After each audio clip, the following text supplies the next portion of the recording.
তো আজকে রান্নার আয়োজন আমার এখানে সিম নিয়েছি, আমি করলা নিয়েছি, আর এখানে কাঁচামরিচ, ধনিয়া পাতা, টমেটো এবং পেঁয়াজ, আলু।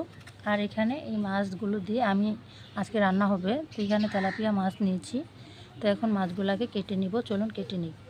তো মাছগুলো আমি একটু পরে কেটে নিব। এখন আমি সিমগুলোকে কেটে নিচ্ছি এরকম করে এক এক করে। তো বিচিওয়ালা সিম এক এক করে কেটে নিচ্ছি। আর নিয়ে নিচ্ছি একটা আলু, 2-3টা আলু দিয়ে দিব।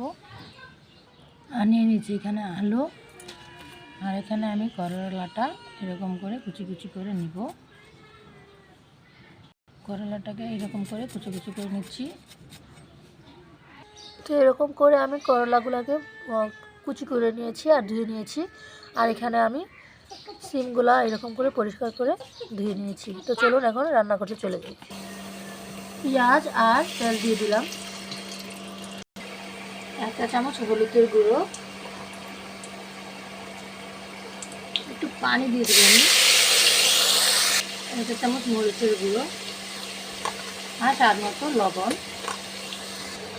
এরকম করে কষিয়ে নিয়েছি। তেলটা উপরে উঠে গেলে পরে আমি তরকারিটা দিয়ে দিচ্ছি। সিমগুলো এক এক করে দিয়ে দিলাম আর টমেটো এরকম করে নেড়ে দিচ্ছিলাম আর দিয়ে দিলাম টমেটো। এখন আমি ঢাকা দিয়ে ডেকে চলে যাচ্ছি মাছগুলোকে কাটতে। তো চলুন মাছ কেটে নিই। তো মাছগুলো এখনও জীবিত রয়েছে, নড়ছে। তো এখন মাছগুলোকে আমি কেটে নিচ্ছি। তো এখন আমি মাছগুলোকে এক এক করে কেটে নিচ্ছি। তো এরকম করে আমি মাছটাকে কেটে নিলাম।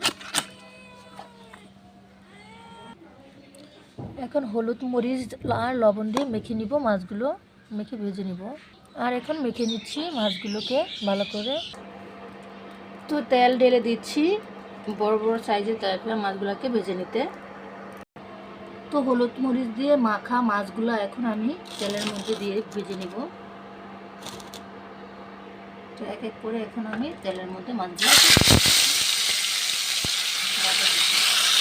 মাছকে এরকম করে উল্টে পাল্টে ভাজা ভাজা করে নিয়েছি। এখন নামিয়ে নিচ্ছি এক এক করে। আর এরকম করে মাছগুলো আমি সবগুলো দিয়ে দিয়েছি।